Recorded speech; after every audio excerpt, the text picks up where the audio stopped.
Let's not compare. We see, hear, smell, taste, feel, and think every moment.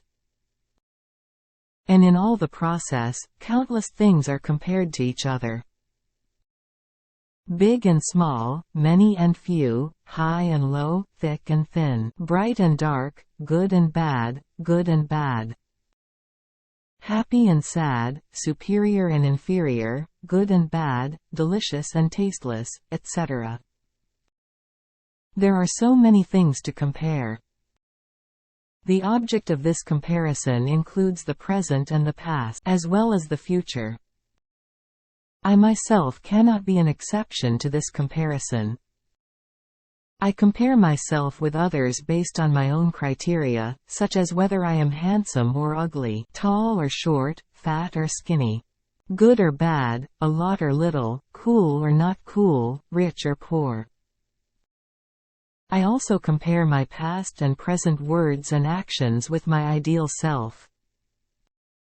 And he is obsessed with his words and actions and regrets them. Comparing the real me and the ideal me, I constantly bully myself. This comparison can be very helpful in your judgment. However, it is also easy to evoke negative emotions such as jealousy, envy, greed, and inferiority. Therefore, if you think, speak, and act with the consequences of making the comparison wrong, new suffering may begin. Let's take an example.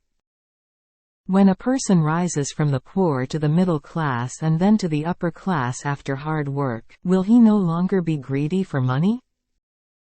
When you become upper class and look around, you will notice a rich man bigger than you. Let's say you end up making more money than the rich you were aiming for, after all your hard work. However, there are many rich people around him. Will I be free from money when I finally earn the most money in the world? Even if you become the world's richest person, your worries don't end. Wouldn't it be eliminated from the world's richest person? Will I suddenly lose all my money? I will be unable to sleep at night worrying about it. Likewise, no matter how much money, honor, power, etc. you have, you will not stop suffering as long as you do not stop comparing them. However, this comparison is natural. Human beings see the world through human eyes. From the moment they take on the role of a human shell, that is, a human being. And it is so natural. Therefore, humans simply see the world as it is seen. As a human being, you can complete your life by properly mixing the happy, sad, joyful, and painful emotions that you feel in constant comparison. On the other hand, in order to make such a comparison objectively, there must be a standard that the majority of members agree with. However, it was not easy to establish a standard that all subjects were satisfied with anytime, anywhere. Historically, it has been very important for many organizations and groups to establish these standards.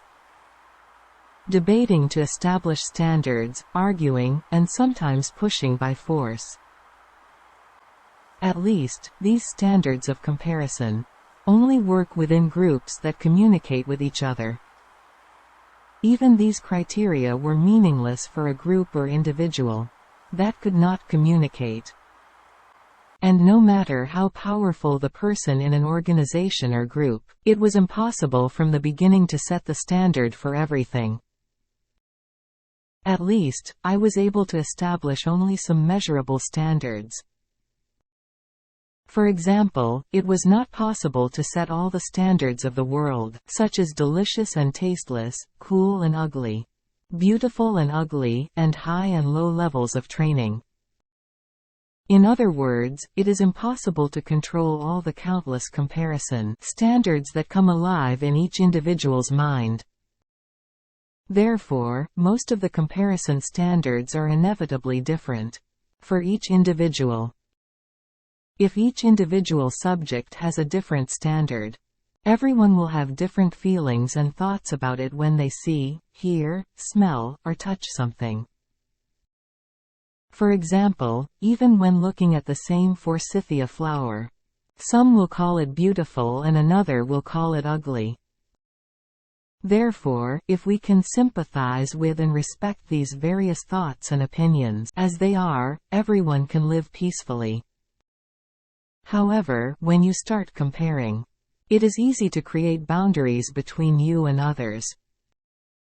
And as time goes by, that boundary is gradually strengthened.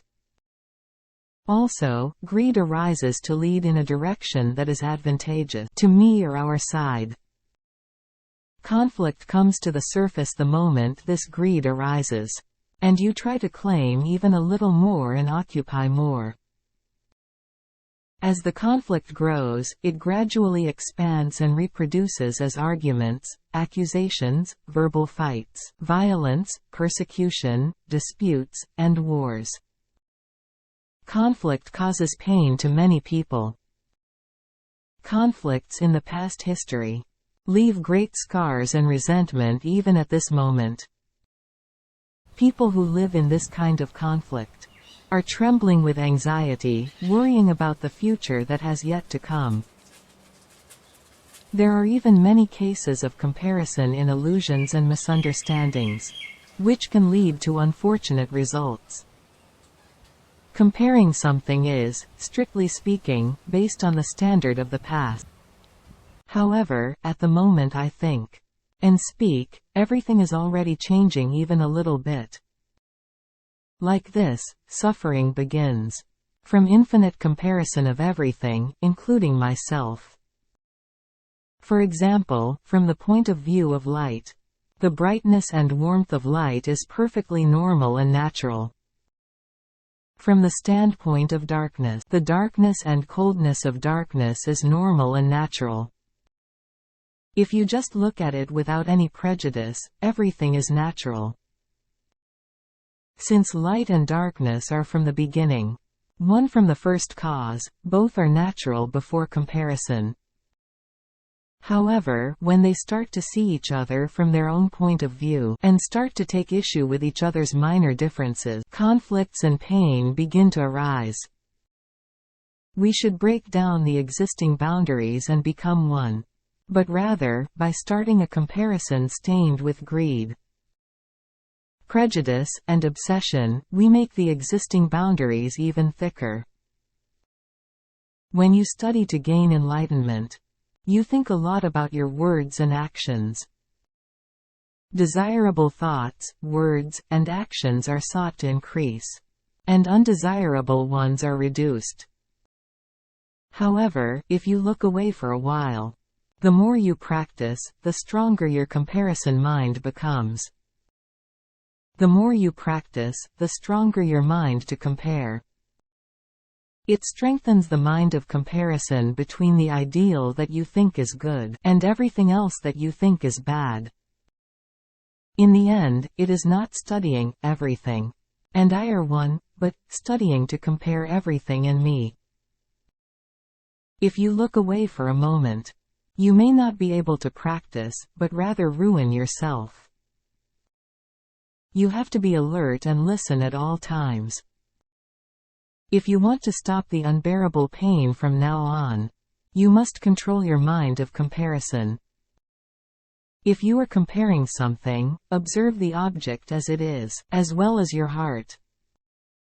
If you know that everything and I are one, you will know very well that the object of comparison and the subject of comparison are also one. Because everyone is one, there is nothing to compare with each other, but by comparing, suffering begins. If the process is too painful, let's reflect on the realization that everything and I are one. Through this realization, seeing as it is and hearing as it is heard will reduce the pain.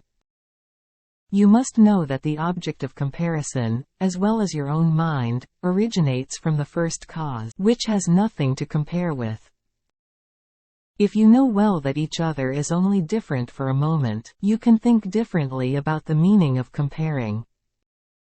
Now let's take a more detached look at this world, which is one as it is now. Thank you very much for watching this video.